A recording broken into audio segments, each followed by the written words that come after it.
냄비에 물이 끓습니다. 마른 면과 스프를 넣고 몇 분만 기다리면 따뜻한 국물 한 끼가 완성됩니다. 너무도 익숙한 장면입니다. 하지만 처음부터 그랬던 것은 아닙니다. 쌀밥이 식탁의 중심이던 시절, 봉지 속 밀가루 면을 한 끼 식사로 권해야 했습니다. 한국의 봉지라면 시대는 바로 그 자리에서 시작됐습니다.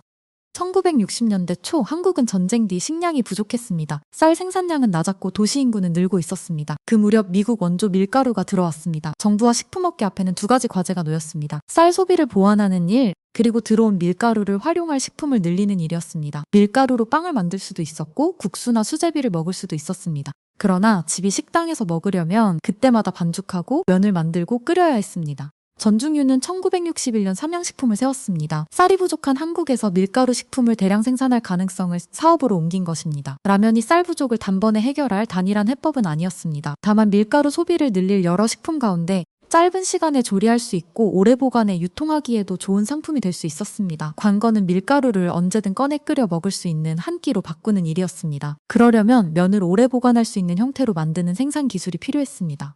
일본에서는 니신 식품이 1958년 기름에 튀긴 즉석면 치킨라멘을 내놓았습니다. 인스턴트 라면을 대량 생산하는 방식이 상업화된 것입니다. 전중윤과 삼양식품은 일본의 라면 생산 현장을 살폈습니다. 이어 일본 묘조식품의 설비와 기술 협력을 통해 생산 기반을 마련했습니다. 이때 국내에 들어온 것은 단지 라면이라는 이름이 아니었습니다. 밀가루 반죽을 면으로 뽑고 증기로 익힌 뒤 기름에 튀겨 수분을 낮추는 공정이었습니다. 이 과정을 반복해서 생산할 수 있는 설비도 함께 들어왔습니다. 수분을 낮춘 면은 미생물이 증식하고 변질되기 쉬운 조건이 줄어듭니다. 가벼운 봉지에 담아 운송하고 보관하기도 쉬워집니다. 소비자가 끓는 물에 면을 넣으면 면은 다시 수분을 흡수합니다. 함께 넣은 스프는 짧은 시간 안에 국물 맛을 냅니다. 삼양식품은 자사연역에서 1963년 9월 15일 서울 공장에서 삼양라면 생산을 시작했다고 기록합니다. 삼양라면은 한국에서 제조 판매된 최초의 인스턴트 봉지라면으로 자리 잡았습니다.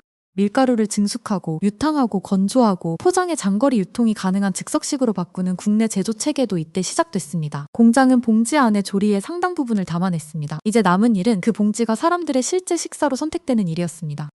초기 소비자에게 노란 유탕면은 낯선 음식이었습니다. 봉지 하나로 국물면을 만든다는 방식도 익숙하지 않았습니다. 쌀밥과 국을 기본 식사로 여기던 사람들에게 밀가루면을 끓여 먹는 한 끼를 권해야 했습니다. 삼양식품은 시식과 홍보를 통해 맛을 알렸습니다. 밀가루 음식을 생활식으로 받아들이게 하려는 일이기도 했습니다. 초기 삼양라면은 한 봉지에 약 10원으로 팔렸다는 기록이 널리 인용됩니다. 비교적 적은 돈으로 따뜻한 국물면을 만들 수 있다는 점은 도시 노동자와 학생, 서민 소비자층에 다가갈 조건이 됐습니다. 봉지 단위 포장도 소비 방식을 바꿨습니다. 사람들은 필요한 만큼 살 수 있었습니다. 상온 보관이 가능하니 식료품점과 구멍가게, 매점은 조리시설 없이도 재고를 둘 수 있었습니다. 생산지는 한정돼 있어도 봉지는 더 넓은 지역으로 이동할 수 있었습니다.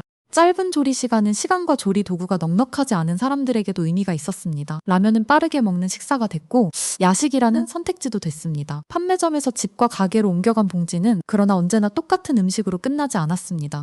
봉지 안에 면과 스프는 표준화돼 있었습니다. 하지만 사람들은 그 위에 파를 넣고 계란을 넣고 김치와 떡, 만두를 더했습니다. 같은 봉지라면은 그렇게 각자의 식사가 됐습니다. 라면을 먹는 장소도 넓어졌습니다. 가정에 냄비가 있었고 학교 주변 분식집이 있었습니다. 역과 터미널의 간이식당, 야간 매점에서도 라면을 만날 수 있었습니다. 분식집과 매점은 라면을 냄비나 그릇에 끓여 즉석 메뉴로 팔았습니다. 같은 봉지라면도 물을 얼마나 넣느냐에 따라 달라졌습니다. 얼마나 끓이느냐에 따라 달라졌고 무엇을 더하느냐에 따라서도 달라졌습니다. 한 끼 식사가 되기도 했고 간식이 되기도 했으며 야식이 되기도 했습니다. 봉지 포장은 조리의 마지막 단계를 가정과 가게에 맡겼습니다. 대량 생산 식품이 개인과 지역의 입맛에 맞게 변형될 여지도 여기서 생겼습니다. 라면은 영양적으로 완결된 식사라기보다 계란, 채소, 김치, 밥 등을 더해 보완하는 방식으로도 먹었습니다. 1960년대 이후 밀가루 소비 확대와 혼분식 장려 정책은 쌀 소비를 줄이려는 식량 관리와 연결돼 있었습니다.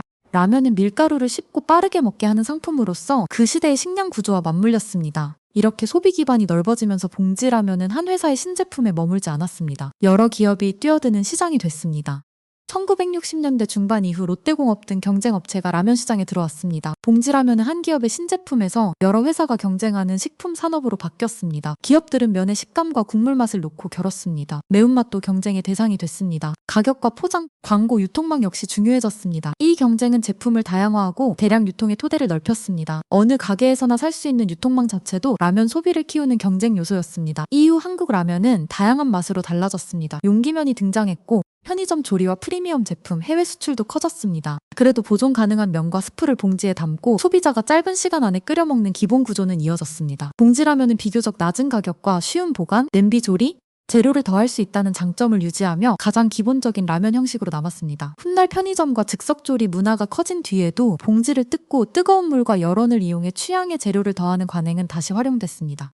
1963년 삼양라면의 등장은 밀가루를 빠르게 조리할 수 있는 상품으로 바꾸려는 선택에서 출발했습니다. 서울 공장에 세워진 즉석면 제조 체계는 봉지 안에 조리의 상당 부분을 담았습니다. 소비자는 그 봉지를 고르고 유통망은 그것을 더 먼 곳까지 옮겼습니다. 그리고 사람들은 각자의 냄비에서 재료와 입맛을 더해 라면을 저마다 다른 식사로 완성했습니다. 한국의 봉지라면 시대는 공장의 기술과 식탁의 선택이 한 봉지자 안에서 만날 때 열렸습니다.